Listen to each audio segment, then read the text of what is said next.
tentang sholate para nabi dan rasul sebelum Nabi Muhammad.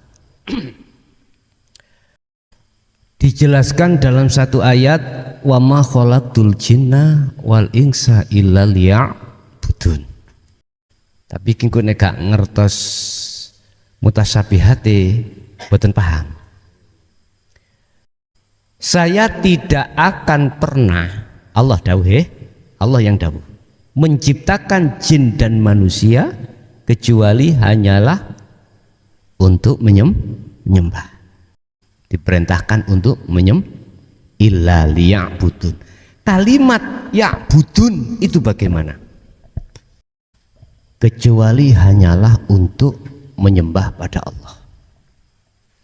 Kalau kita ingin tahu sholat secara syariatnya para nabi dan rasul, itu adalah aktivitas apapun, ya, apapun, gerak fisik apapun, tapi hatinya bermusyahadah pada Allah. Itu. Terus mengapa ketika saat nabi yang akhir, la nabiyya ba'da, sakwise setelah itu nggak ada nabi maneh setelah Nabi Muhammad, itu kok ada berdiri, ada rukuk, ada sujud, yang dikatakan salat loh ya, ada duduk dan lain sebagainya. Inilah yang dimaksud Allah dalam satu ayat, datangnya Islam untuk menyempurnakan. Terus tergantung bagaimana kita mensikapi persoalan ini dari sudut pandang kacamata syariat atau hakikat. Kalau kita menyikapi dari sudut pandang kacamata hakikat, berarti yang dikatakan sholat adalah ashadu, bisa sampai ke ilallah, hati makrifat pada Allah. Urusan fisik ngadeg, rukuk, duduk, sujud,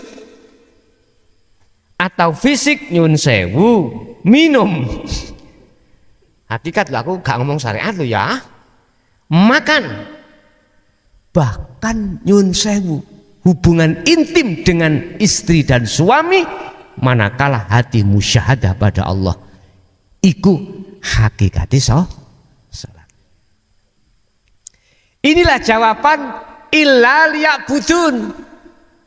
Hanya saya perintah untuk menyembah. Artinya Gusti Allah itu enggak nyuruh kita makan, enggak nyuruh kita tidur, enggak nyuruh kita apapun.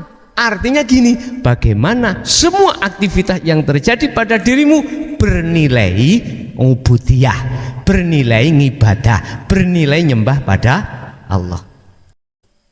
Sederhana secara syariat, aku nyambut gawe tak niati golek ngingoni anak bojo ikut termasuk ibadah.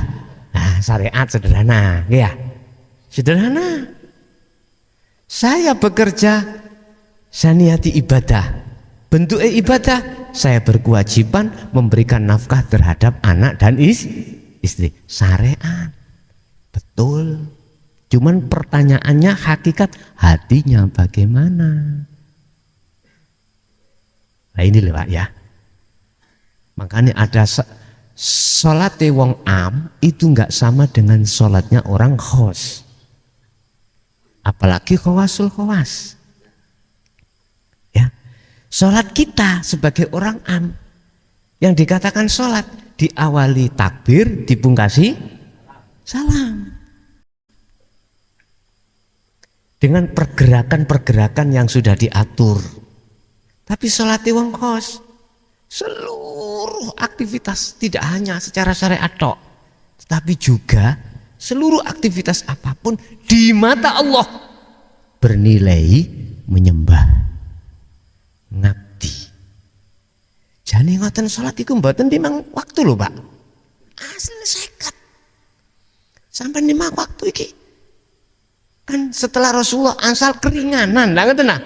Aslinya 50 aslinya lebih banyak.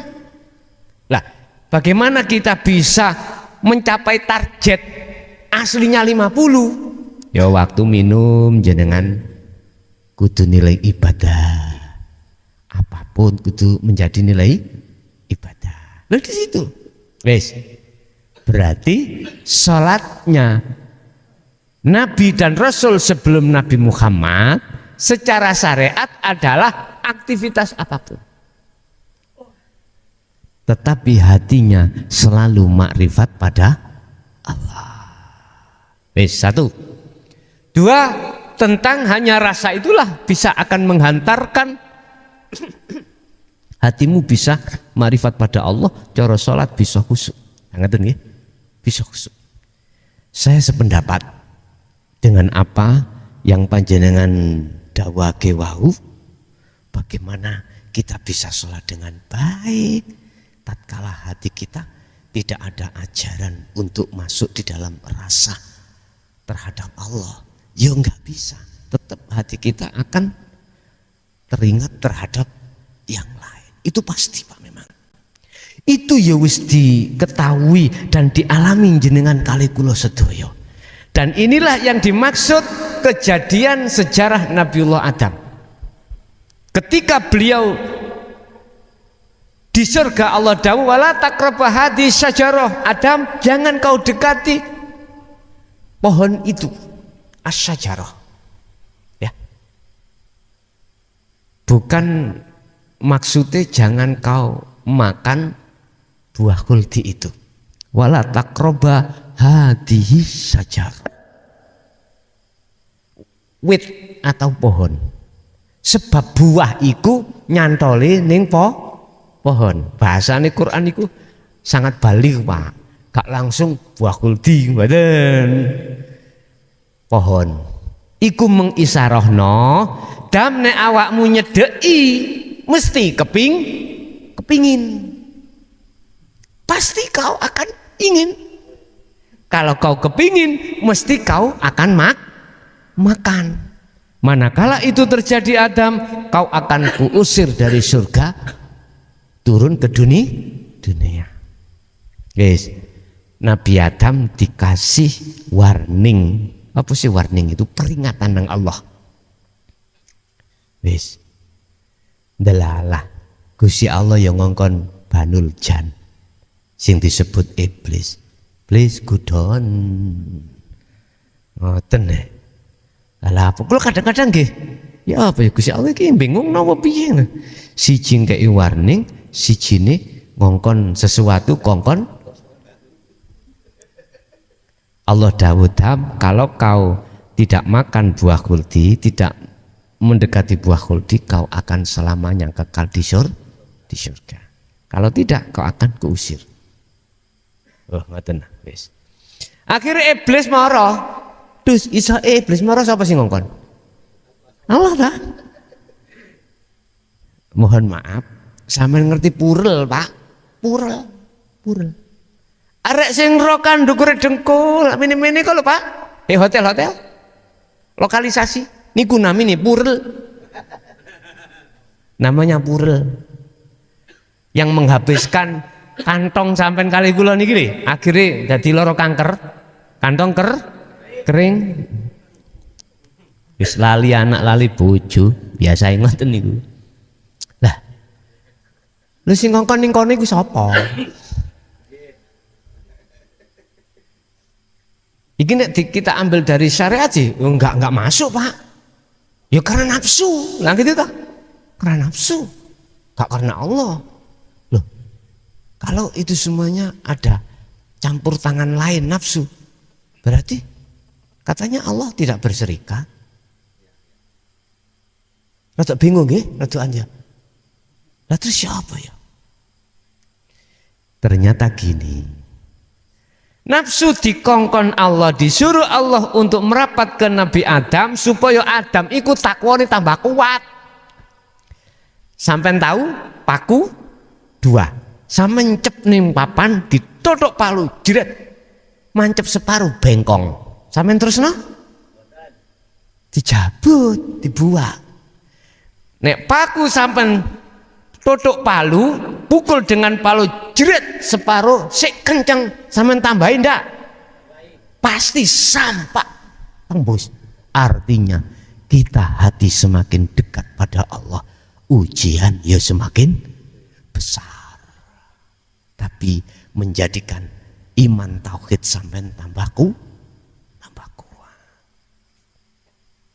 Ujian yang terbesar pertama adalah wazuyyina linnasi hubbus syahwa minan nisa. Apa? Istri digondol. Hati-hati. Suami digondol. Hati-hati. Terbesar ini. Setelah itu wal banin, anak. Setelah itu konatiril mungkontoroh, dunya brono.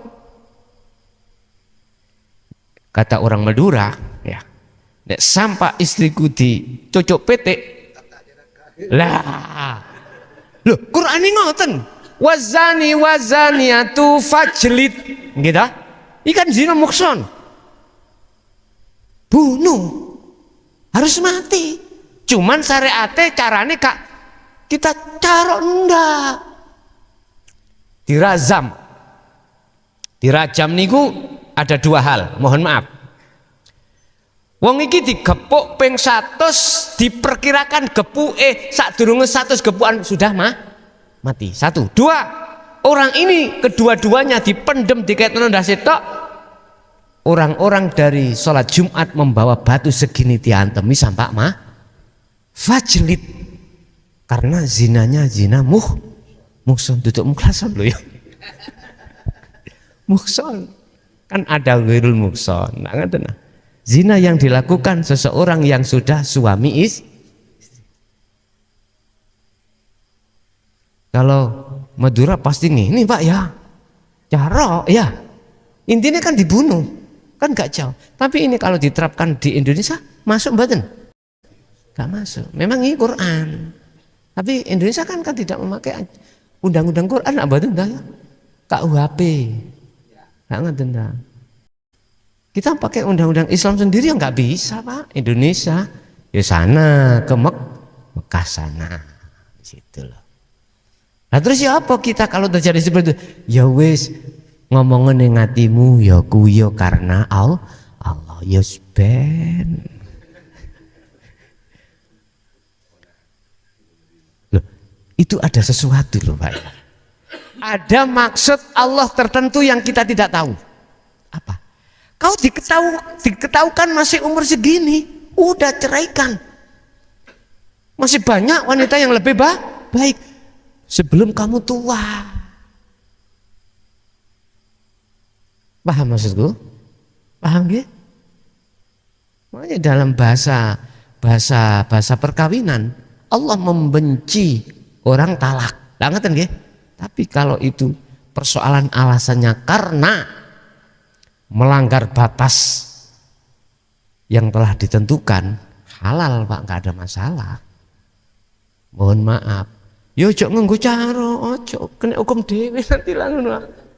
Lah ya. Ya wis ngene, gedang ae dibawa coki ngene ae.